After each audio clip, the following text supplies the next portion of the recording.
Good afternoon, and pardon my allergy issue, but jumping right into it, ethical behavior is behavior that is considered good or bad, right or wrong, as defined by the governing body.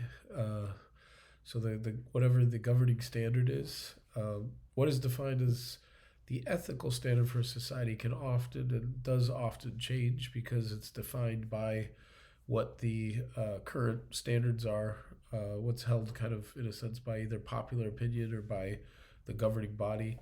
A few examples might be, say, alcohol being ethically illegal to sell or possess during the prohibition, ethically illegal and also illegal, legally speaking.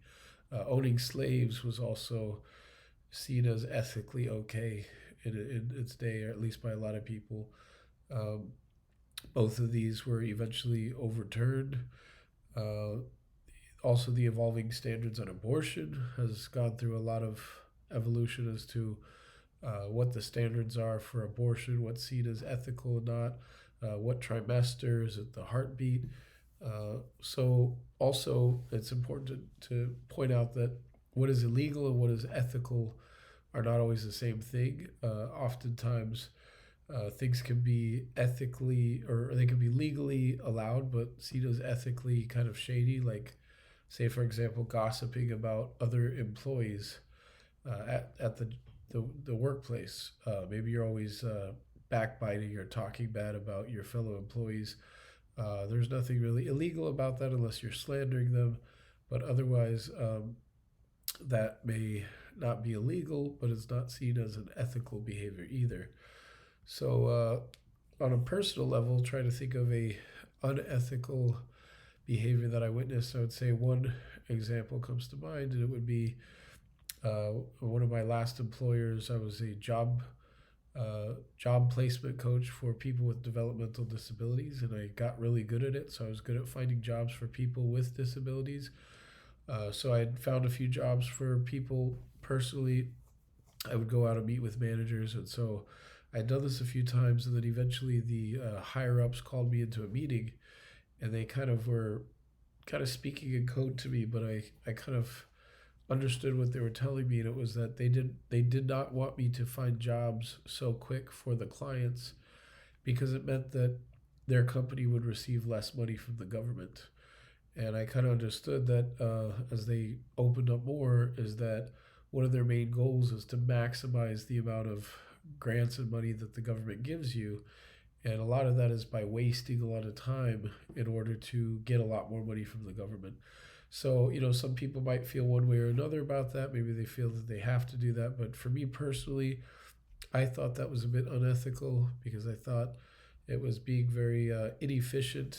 And at least from the government standpoint, I think it would be considered borderline illegal. So that's one area of, I would say, immoral or unethical behavior. But as far as an ethical example, recently we had a whole bunch of pairs of Air Jordans brand new come in. Somebody donated these brand new Air Jordan shoes, and some of the employees got real excited. They wanted to take these shoes for themselves because you get in all these awesome donations, and it's easy to want to kind of pick items that you think would fit you, that'll be good for you, and say, well, we get enough, so it's okay if some of the poor clients that we come in, they can get something else. But anyway, so they were all debating about who was going to get them, and then one guy walked in and he said, "Man, I would love to take those Air Jordans, but just thinking about one of our clients with freezing feet out there in the snow, I just couldn't live with myself if I took them." And immediately everyone got really quiet and felt convicted, and they all like put the shoes back and nobody touched them. And I thought that was kind of a leader-esque thing to do. It kind of inspired me. So I thought that was a very ethical behavior. As far as moral relativism and absolute morality, I would say that absolute morality is it's like God. It's unchanging. It's constant, and it's eternal because it's rooted in God Himself, who is all those characteristics. So it's also a God-centered morality. It comes from the Bible, right? So it never changes. Whereas moral relativism can be ever changing. It changes with the culture, the value shifts. and because it's simply grounded in the fickle feelings and emotions of human beings, and so it always changes. And as I discussed earlier, one example might be with say marriage and taking responsibility for children in the Bible. That was seen as a very good thing to find a wife. He who finds a wife finds a good thing. Have children, raise a family. But in today's society, those things are no longer seen as really morally, ethically good. They're almost seen as almost a loser way of trying to live your life. So today, celebrities have children with all kinds of different women, and they get a lot of attention for it. One guy, Nick Cannon, had like 10 different kids with 10 different women. Also, marriage is discouraged. Having children out of wedlock is very common. These are not seen as ethically wrong at all. Abortion seems to be like a quick fix for people. So all of the ethical issues surrounding marriage, family, raising children have all drastically changed, and you see that a lot in big cities like New York.